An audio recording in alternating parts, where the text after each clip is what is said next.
invitation. We need permission to play. It is essential in our characters, but we don't do it all the time. How many of you have seen all these baskets up with bags up here? How many of you are curious about what's in them? That's the possibility. They might be empty. They might be full. You don't know what's in them. It's possible. We are designed to play. We need invitations, and I really hope that this sermon or this moment becomes your invitation to play. That you write yourself a permission slip, I will play today. And tomorrow you're going to wake up and you might write yourself another permission slip that says, I will play today. And you will say, oh, in this moment, I can play. I can do that. Because my hope is that it's going to engage in the Holy Spirit of play. And by the Holy Spirit of play, I simply mean the Holy Spirit, because it is a playful spirit. It is the spirit of all creation. It's the spirit of love. It is why each and every one of us is standing. Oh wait, sitting. Oh wait, I'm standing. Oh wait, we're sitting and standing together. How cool is that? Everything can be a moment of play. The Sanskrit word for play is lila. Lila. Can you say it with me? Lila. Lila. Lila. Think about that. To say it, you make it smile. Opens you up. Even the word itself brings you up. So in that moment you're like, oh,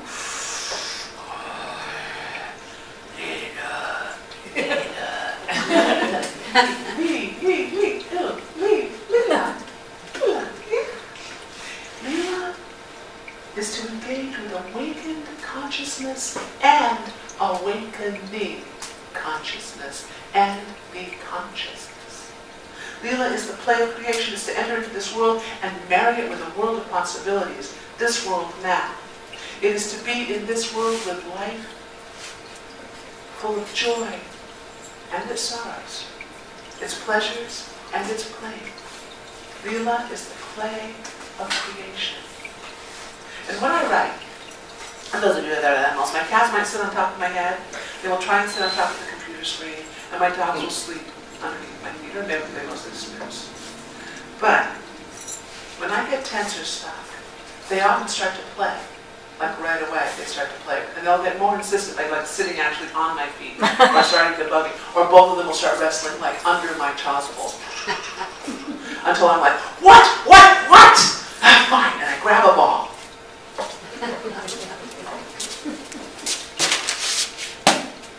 Okay. And I go outside and I throw the ball. And I throw the ball. And they come back. And suddenly, this miracle happens. I come back in, and I write as book is gone. And they're back asleep, and I'm typing away. As Diane Ackerman says in her book, Deep Play, humans love playing with other animals, and sometimes this leads to a purity of exchange almost magical in its intensity. Deep play at its best. And I believe that deep play is the truest form of prayer. When you play your prayers, Spirit laughs with love and compassion, not with thought and derision. None of this you're doing it wrong stuff. It is not only us that engages in interspecies play, we find it all over. When I first started studying interspecies relationships, I thought that was going to be my field. I got a different calling, I listened, but I thought that was going to be my field. All of the focus was on the adoptive qualities. Mothers nursing infants they couldn't possibly have given birth to. You've seen the videos, probably. A friend of mine has a Merino sheepdog that nursed a duck. There's a Doberman in England that nursed a pig. Yeah. And so we were fascinated by this adoptive quality that doesn't just belong to us. But now, I find a far more intriguing and expansive and important behavior is the willingness to make friends with those we have been wired to fear. The willingness to make friends with those we have been wired to fear. Have any of you seen the videos of the polar bear playing with the dog? Yeah. So yeah, I've got some nods. I warn you, don't just Google polar bears and sled dogs, because you will get lots of videos of polar bears eating sled dogs. So that only serves to highlight how miraculous it is to put in the word playing. You want the video that's the polar bear playing with the sled dog. And this happened, this magical moment where play erupts, it's in those moments that the truly profound, the face of the beloved that's not called. That's when we see it. That's when we know. That's when we experience. I mean, several years ago, the astonishment of the photographer and the sled dog driver, they weren't going out to capture this event. They were going out to do something completely different. The polar bear emerges off of the ice fluid. It's in the spring, and it is a dangerous time because polar bears have not eaten all winter, and they're looking for food, and starts to approach all of these chained sled dogs, because that's what you do. You've got a string, and everything's off. I mean, they're long chains, but still they're all chained up. They can only run so far. And the lead dog goes to the front, and the lead dog does this. And the bear goes, what? And the bear doesn't go. The bear goes up, claws in, paws soft, and stands up. And that's kind of a bear walk. And the next thing you know, they're playing. And this has been repeated over and over. Soft paws, dancing. We see the invitation, we see the acceptance to this moment, this holy moment between predator and prey, engaged in sacred play. Almost all interspecies play is body play. Body play is the earliest form of play in all of us. Many of us have forgotten it. But it's like, I've got fingers. How cool is that? What was the last time? From everybody, hands up. Look at that. You've got fingers. And look at them. Like, how cool is that? You've got fingers. Now this is the next step of body play. Look next door. They've got them too. Wow. Wave. Hi. Body play. Engaging body play. I love this marathon. But perhaps the most important thing I've learned from watching other species is that trust is created and established through play signals. Hi is the wave return. The smile is the smile return. Trust is established through play. Yes, you get to leave play, but that's not the important part. The important part is play must be consensual. That's the number one thing.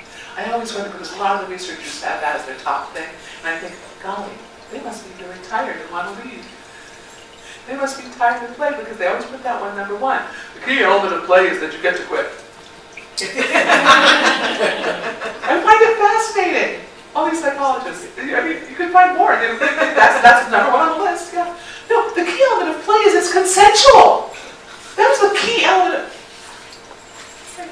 So as a puppy, I bite you too hard.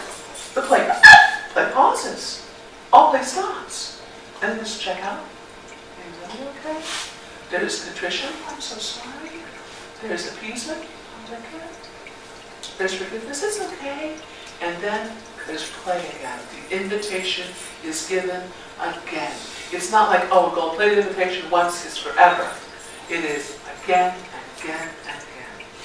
But if I don't learn how sharp your teeth are, and you don't learn how sharp your teeth are, and you don't learn how thin my skin is, I don't learn how thin my skin is, then play stops. And it doesn't resume. And we cease playing with each other. And sometimes we need some help to learn how to play again. Sometimes we need some help just to learn how to, hey, don't run with a pointy stick, throw with a pointy stick. Not at someone, for someone. Because if all play stops, something else happens. We become dangerous, or we become sick. Humans and dogs are the most neotenized of all the species on the planet. You know what that means, neotenized? Well, we are, neurobiologically speaking, perpetual children.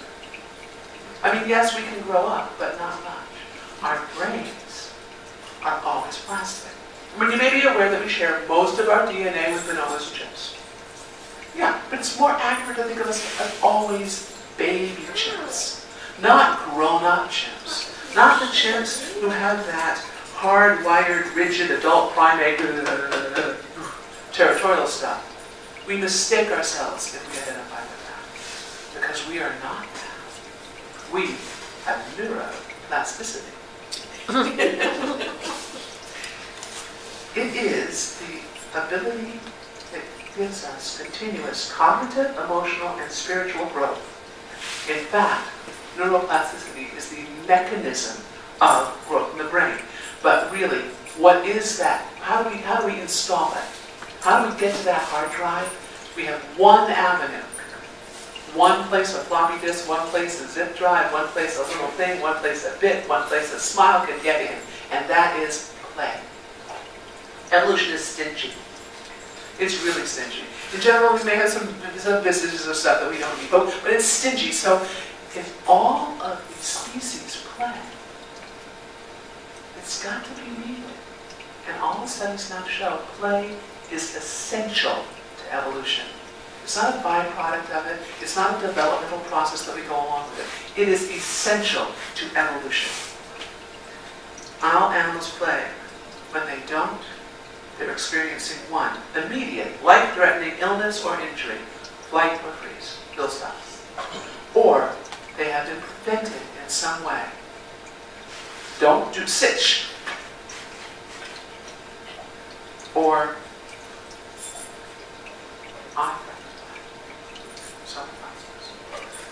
those whose playtime has been suppressed or damaged through trauma are impaired cognitively, behaviorally, emotionally, and socially. Now I just want you to think about this for a moment. One of the sites housing the children who have been forcibly separated from their asylum-seeking parents has in its lease no whistling, no singing, no laughter, no laughter. No whistling and singing is especially, specifically prohibited. These are the sounds of childhood.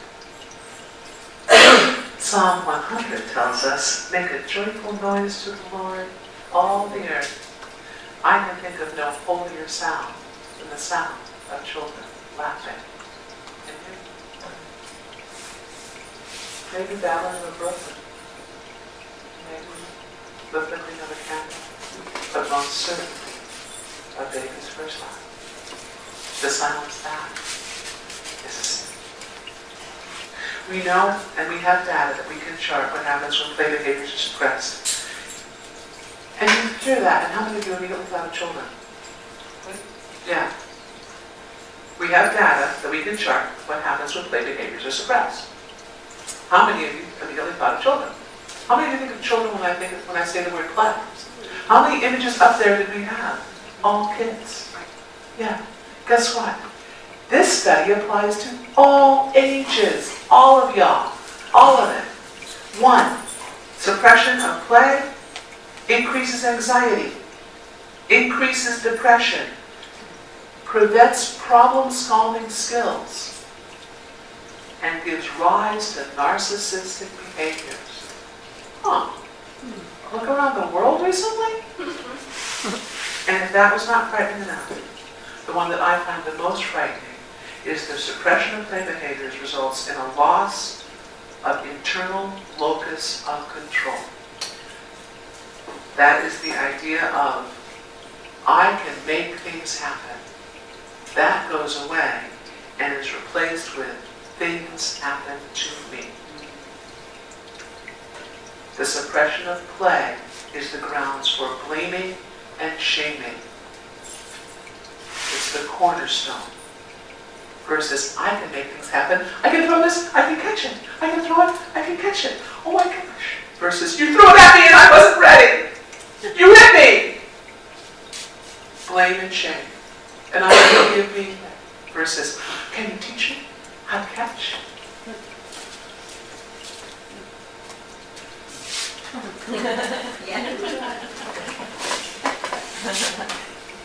Each one an invitation each one a possibility of connection. Stuart Brown, author of the book Play, writes, "The opposite of play is not work. The opposite of play is depression." But he also writes, "Play is nature's greatest tool for creating new neural networks and," this is really important, "reconciling cognitive difficulties." We heal through good nutrition. We heal through sleep. But the only way we can connect that healing up into our lives is through play. So the essential elements for life are sleep and food and play. So no, play is not the opposite of work. In every study I could find, play was not at odds with work or survival. It was a means of survival. In fact, the more essential a job seems to be to the community, and I can attest to this as a former support for first responders, as a former, playing around with a lot of firemen, however you want to look at that. Just saying, there, in the best of the best, you find everybody infused with active play. You find dark gallows humor, practical jokes, impromptu games of tag and keep away, but they're mutual, just like that tossing of the ball. And in these dark and frightening times, they're the ones who are saving lives and perhaps showing us a way of survival. We do the life-saving actions and we play while we're doing it, because that is how you stay frosty, folks. That is how you stay in the present. That is how you do the job. And this world, and we each other, we all need saving these days. Play takes place in those spaces of imagination and fantasy by setting aside the constructs of daily life, and at the same time, play is firmly based in reality. Firmly based. It is gravity. You are playing with your world. You are here. If I'm not here and I just throw this, I'm going to hit you. I have to be here and present with you. It is fantasy, reality, married together. And sometimes we are more present in play than we are in our habitual lives. Those we kind of go on autopilot. I drove here. How did I get here? What would happen if you played here? I am driving my beautiful white steed. You might be a safer driver. I don't know. As long as you don't start jousting. Now, I'm certainly not one to necessarily disagree with Einstein as a matter of course, because, I am not that smart. But when he wrote God doesn't play dice for the universe, I'm not so sure. Now, without getting into a conversation about the hidden variable theories and quantum physics, my issue is more about the player than the object, because those who know me know I kind of love dice. I kind of love all kinds of dice. I mean, I like dice with many sides. I love the randomness. I love the possibility that the thrower can never know the outcome.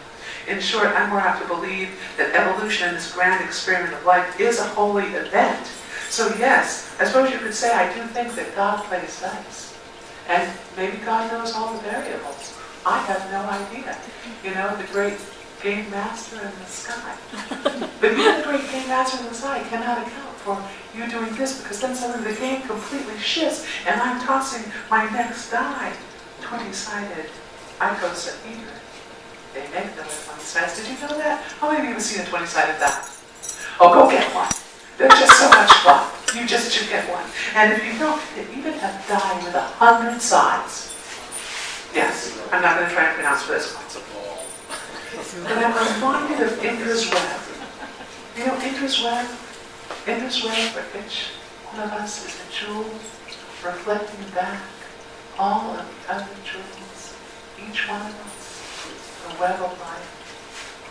So if we're all faceted jewels in Indra's web, reflecting back divine light, perhaps we are all simply multifaceted die in the game of life. See, we're the imaginative storyteller, imaginative play. Without it, we cannot write the stories that become our lives. There's no way we can imagine what it's going to be like for dinner tonight. You don't think of it as play, but your brain does.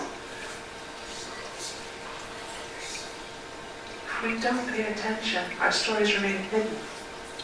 unfertilized, those dark places fester rather than coming out in play. There is no evidence, none, that excessively violent, dangerous games like chess. I'm serious. Lead to violent acts. None.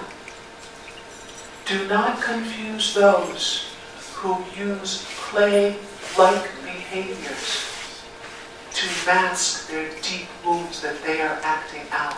That is teasing, that is bullying, that is winning isn't the best thing, it's the only thing. That's not play. It's not mutual. It's not consensual. It's not soft. And you don't know how to quit without being shamed. Imaginative storytelling. We go into those suppressed histories and we heal them. They show us our potential and we help heal our corner of the world by going, wow, what if that wagon had 4 wheels instead of 2? That'd be easier. Let's try it out. Yay! Everything started with play. Fireworks came before guns. Did you know that? Not the other way around. You could go through all kinds of amazing discoveries that were played forth into this world. We need to honor the firework and not the bomb. Play is, however, not practice for real survivor skills. How many of you thought that? How many have been told that? Play is practice for the grown-up world. Yes. Yeah, we've heard that. The reason that cats chase mice and chase things is practice to be good hunters. Right? No. Believe it or not, sorry. A lot of evidence on this one now. Yeah. But see, it's really essential for survival skills. That part is right. But the survival skills that we need are social engagement, connection to the environments that we're in.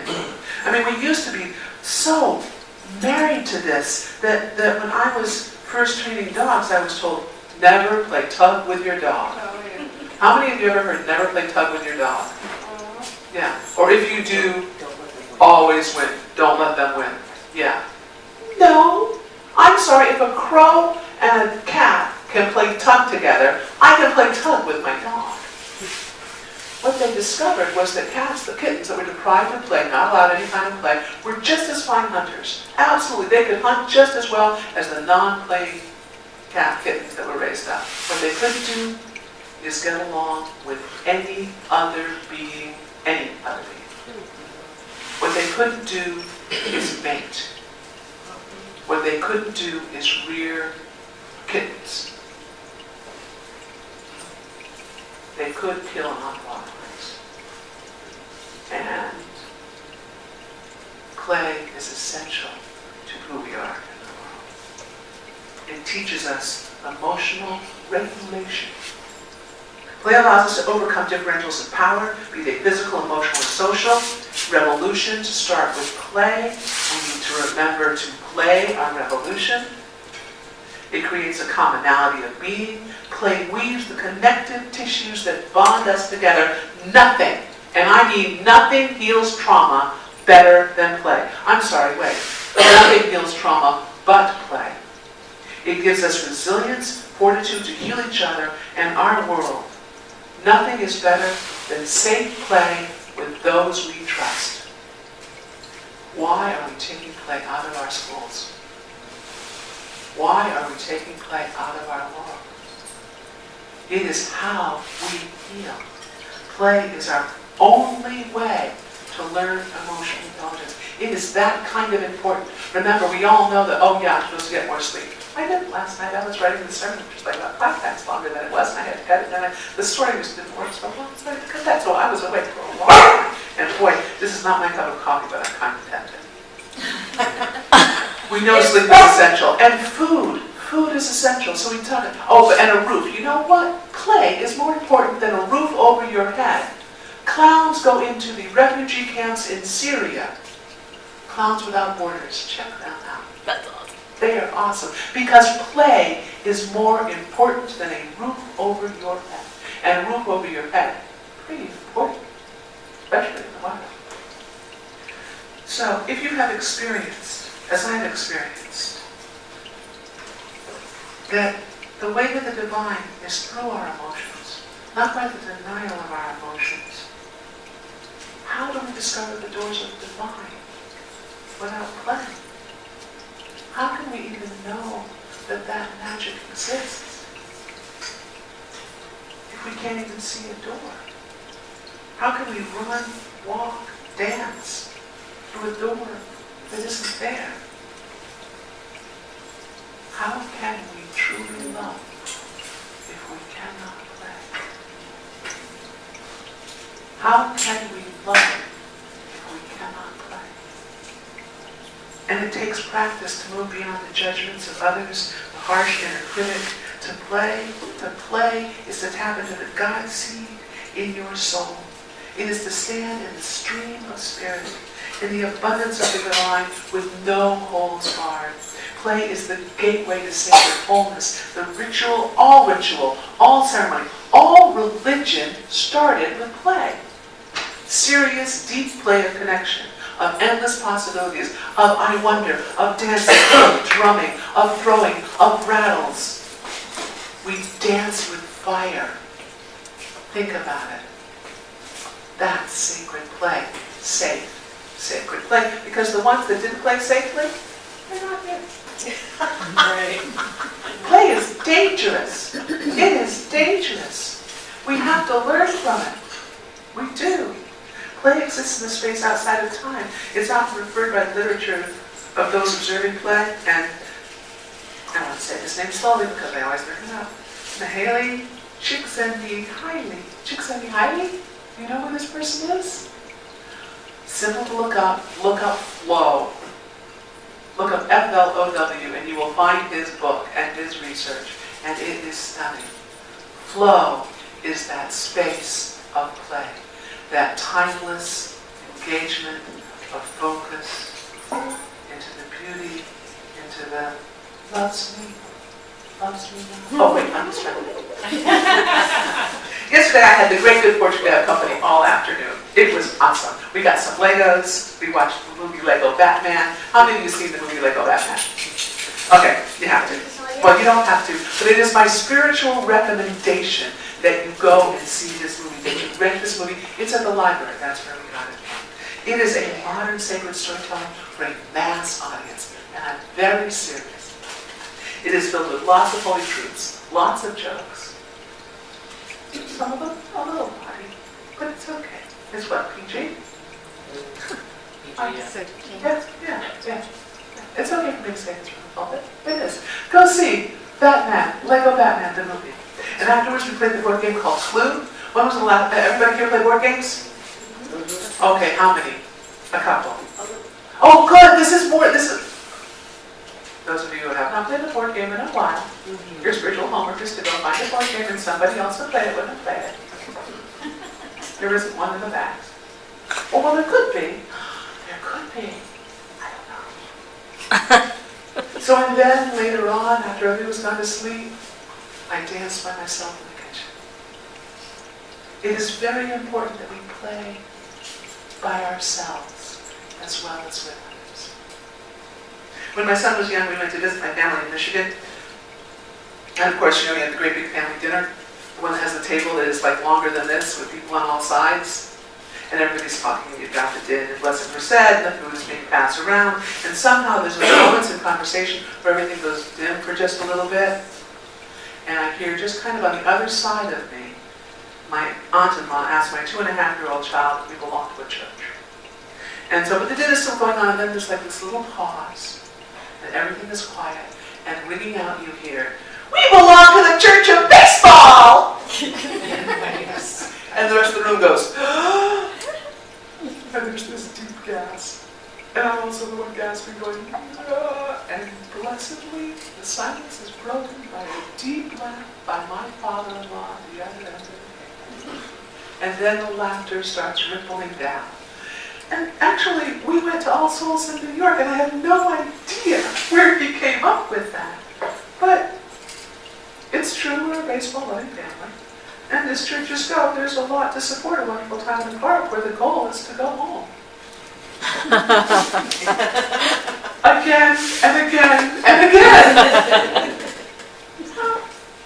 And although I'm really fond of the Ram Dass quote, I have it printed up everywhere, I said it here, we're all just walking each other home. There are times when we should run. Right? And there's times when we should catch which would go our way. And there's times when we should throw it back. I do believe the divine is always ready for some stickball, which you can play with just two people. You can either play with just one if you've got a good basket. Or a pickup game, or a few throws of the dice, or dance. The divine is always available. Not only or even, but especially in times of sadness and loss and grief. That's when we need it the most. That moment of play shows us the joy that is underlying the truth of all creation. Play equals creativity, creativity equals play, play creates. If we do not practice, not just praying daily, there's lots of people all over this particular time period telling you, you must pray daily. You must play daily. If we don't practice it daily, how can we create a world that's filled with justice and freedom, with compassion, trust, and love? So here, these are your reminder kits. You're going to take one, and you're going to pass them on. Would someone like to walk this around the room? Everybody gets one. Yeah, yes please. Everybody gets one. Walk it around the room. Now they all don't contain exactly the same thing. Most of them, all of them have a rock. Because a rock is the first play toy. It truly is. And it helps keep you grounded, and you learn how not to throw it at someone, but you can mark your spot with it. And all of them actually have some chalk. So you can make your mark on the world or create a board game with the rock. Yeah, see? And all of them perhaps have a die, because life is full of chances. Now some of them have balls, but not all of them have balls, because life is like that. And the thing about a ball is you can play with it by yourself for only for so long, but it's much more fun to play it with somebody else. Some of them have bubbles, because you have to take yourself lightly and give wishes out into the world. And all of you have a single Lego. I was serious about this. All of you have one Lego. And how useful is one Lego? Not at all. You have to find others to play with. So namaste. The divine in me bows to the divine in you with a smile and a